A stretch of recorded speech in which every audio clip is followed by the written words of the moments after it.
इस petrol party को पैरों के कुछ निशान दिखे हैं जो बीएसएफ के जवानों के नहीं। Juliet 6 for calling Juliet 5 report over. Okay carry on. 748 पुल के पास सर कुछ शकील निशान पाए गए हैं सर, जो भी इंसान के हैं सर, पाकिस्तान से इंडिया की तरफ गया सर। ठीक है, हम आ रहे हैं अपनी टीम लेके। ये घुसपैठियों की तलाश में जुट जाते हैं।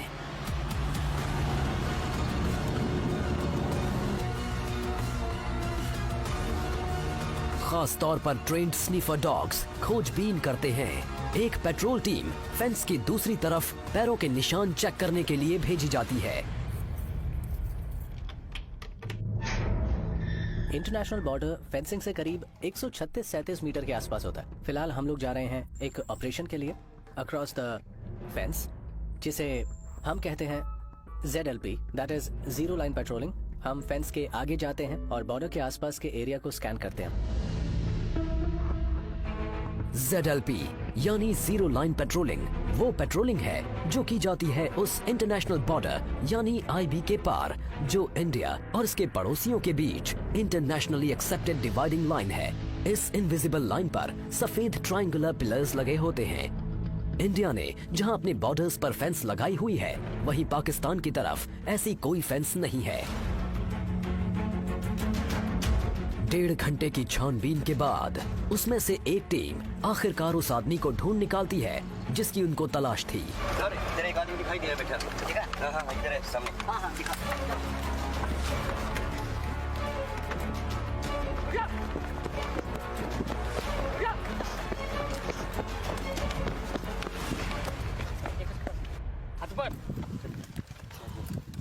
पहली बात तो ये है कि ये एक फेंस बॉर्डर है, इसे कोई क्रॉस नहीं कर सकता। अगर कोई करता भी है तो हम यहाँ हैं।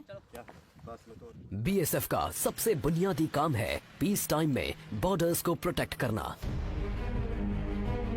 और लड़ाई छिड़ने पर तब तक इलाके की हिफाजत करना जब तक आर्म्ड फोर्सेस आ नहीं जाती।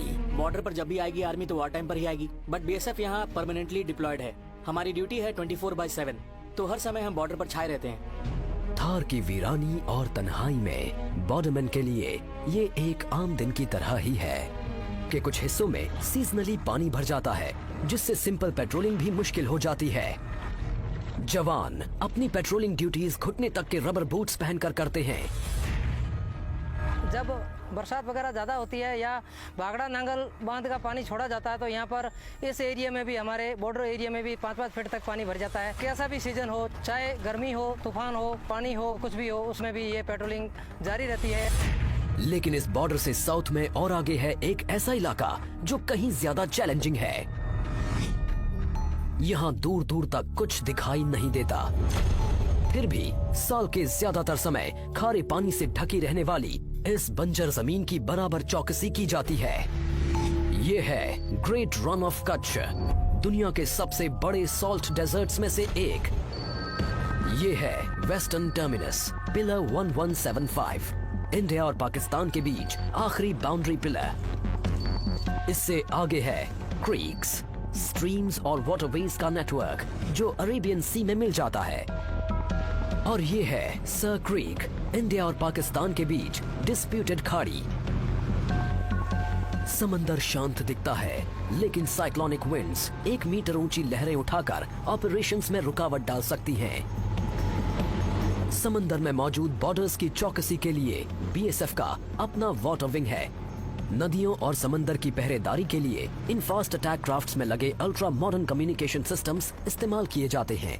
इस वेसल को हम रात को दिन में कभी मूव कर सकते हैं। लेटेस्ट टेक्नोलॉजी के हमारे GPS है, रडार है, इको साउंडर दे रखा है, तो ये इसमें लेटेस्ट मैप्स इसमें फीड कर रखे हैं। इसमें हमने रूट मार्क कर रखे हैं, रात को सुबह हम कभी इसमें मार्च कर सकते हैं। सावला पीर क्रीक्स में ये एक ऐसी लैंड आउटपोस्ट है जो कई किलोमीटर के इलाके में हाईएस्ट पॉइंट है। बॉर्डरमैन हाई बूट्स और एंकलेट्स पहनते हैं ताकि उनके पैर जानलेवा सांपों से बच सके।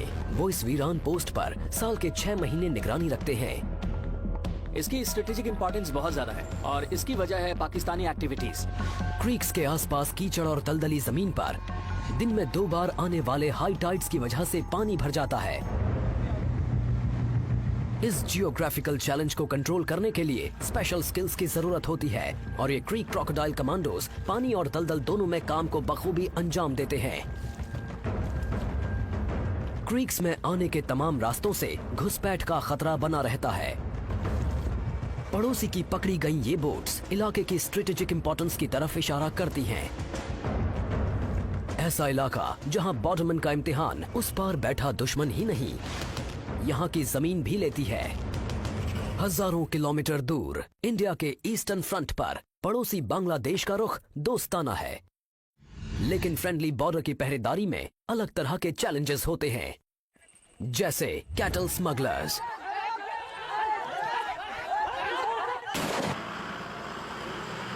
बांग्लादेश से सटा इंडिया का आड़ा तिरछा बॉर्डर 4000 किलोमीटर से ज्यादा लंबा है। इसे रेड क्लिफ लाइन भी कहते हैं। ये न्यूयॉर्क और लॉस एंजलिस के बीच के फासले से भी लंबा है। त्रिपुरा इंडिया का ये तीसरा सबसे छोटा स्टेट 3 तरफ से बांग्लादेश से घिरा हुआ है। Indo Bangladesh border Tripura 1600 hours. कई जगह तो घनी आबादी वाले गांव इंटरनेशनल बॉर्डर के बेहद नजदीक बसे हैं। ये जो 2033 बॉर्डर पिलर है, ये बिल्कुल ये जो एक फैमिली है, इसके 2 भाई अभी बांग्लादेश में, 2 इंडिया में, और उनकी जो परिवार है ये दोनों आधा आधा बटा हुआ है, और ये बॉर्डर पिलर इन दोनों को मतलब आधा आधा करता है। इस इलाके की पुलिसिंग एक उलझन भरा काम है, क्योंकि कई बड़ी एक्सटेंडेड फैमिलीज बॉर्डर के दोनों तरफ रहती हैं। हम लोग ऐसा कोई महसूस नहीं हुआ ये इंडिया है या बांग्लादेश है। हम लोगों का बहन भी वापस शादी हो रहा है, मेरा भाई भी वापस शादी हुआ है, मेरा काका भी उधर के शादी करने वाला है, मेरा नाना का घर भी उधर ही है। लेकिन आबादी से दूर घनी हरियाली से ढकी त्रिपुरा की लो हिल्स मुसीबत पैदा करती हैं।